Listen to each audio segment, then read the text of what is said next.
এখনকার তারাবির যে স্পিড, এটা সালাত নয় বরং সালাতের সাথে মজাক। কে আপনাকে বলেছে তারাবি কি ফরজ? বলেন তো, কে তারাবি পড়তে বলেছে আপনাকে? কি দরকার তারাবির পড়া? কথা মনে আমার বুঝতে পারেননি। কোরআনের সাথে বিকৃতি করে, সালাতের সাথে খেলতামাশা করে তারাবি কেউ পড়তে বলেছে?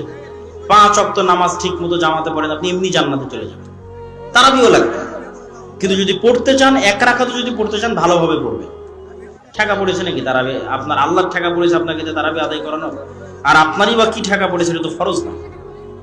পড়লে ভালো হবে, না পড়লে দরকার নাই। ধোকা দিয়ে, ফাঁকি দিয়ে, মজাক করে তারাবি আদায় করবেন না।